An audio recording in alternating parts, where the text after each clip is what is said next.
The eugenics movement in America took place in the early 20th century. Eugenics is human breeding based on the elimination of undesirable characteristics to create the ideal person. The eugenics movement stemmed from the Mendel pea plant experiment. In that experiment, Mendel crossbred different plants, systematically eliminating the weaker traits, such as shortness in plants that did not produce peas. An experiment that was originally just supposed to help with farming turned into humans looking for any way to better themselves as a species, even if it meant mutilating other humans. The purpose of the eugenics movement was to purify the population. The government believed they could create a better population by eliminating traits of people that were in jail, sexually promiscuous, had various disorders, minority races, etc. The main way they went about accomplishing this goal was through forced sterilizations. The eugenics movement negatively impacted America through genetic stereotyping, experimental procedures, the use of coercive laws, and by leaving a lasting tension between the government and people involved and alive during the movement. The eugenics movement stereotypes certain groups of people that fit the description of being a minority, having any disorder, being sexually promiscuous, being a criminal, and so on. Minority groups and immigrants from around the world were often targeted as prime candidates for sterilizations. The height of these sterilizations began in the 1920s and continued through the 30s.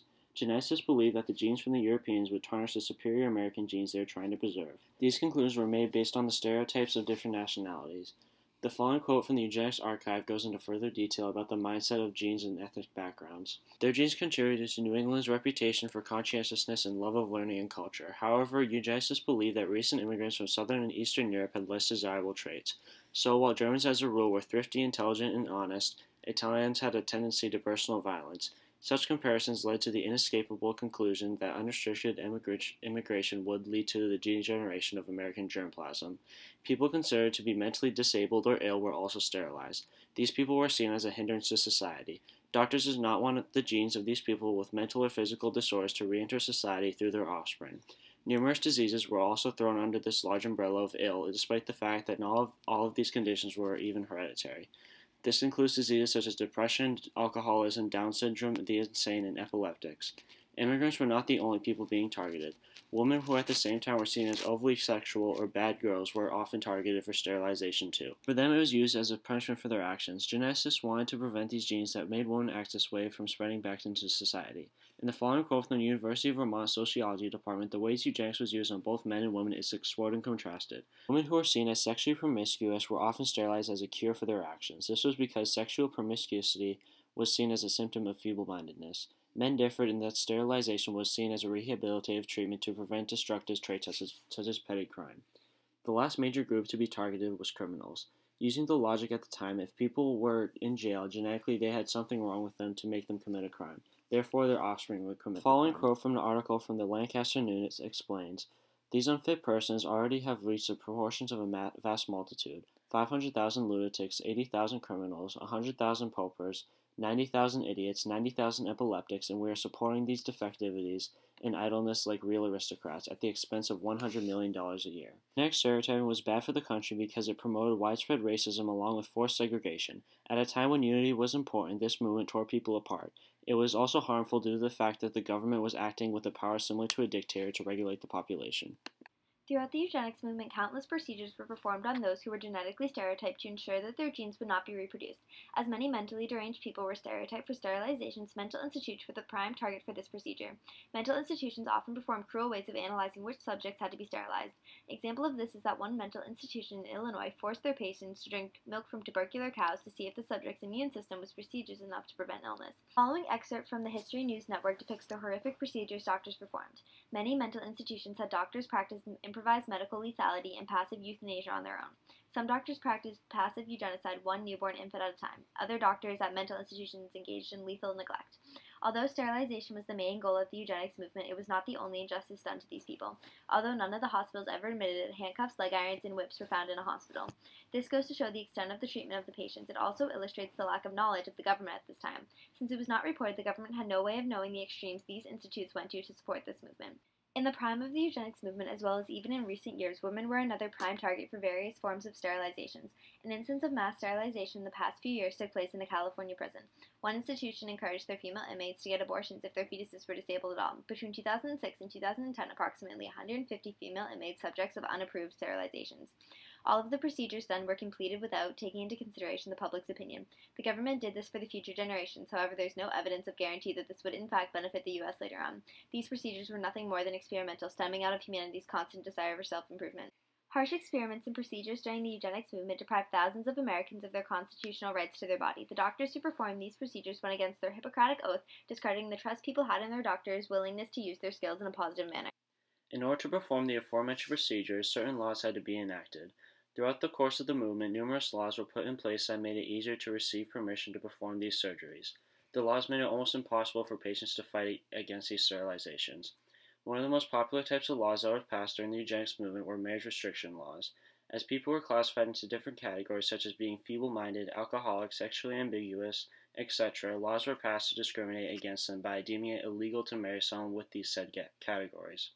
Breaking this law could result in serious consequences, up to a $1,000 fine or 3 years in prison, whereas even more probable they would be further abused by the influences of the movement. The process to be able to legally sterilize someone is much easier than it seems like it should be.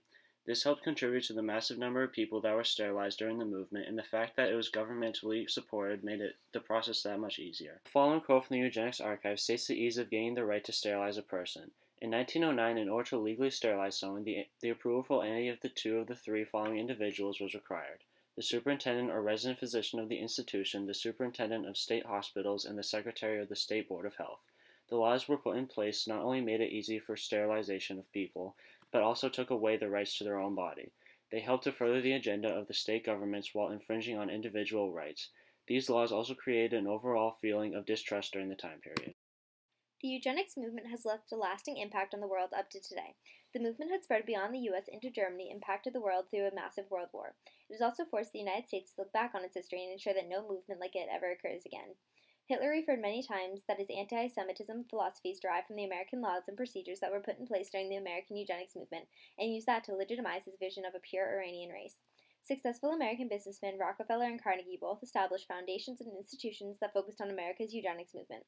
In Hitler's book Mein Kampf, he specifically noted the role of California's laws played in his creation of his philosophies for the eugenics movement in Germany.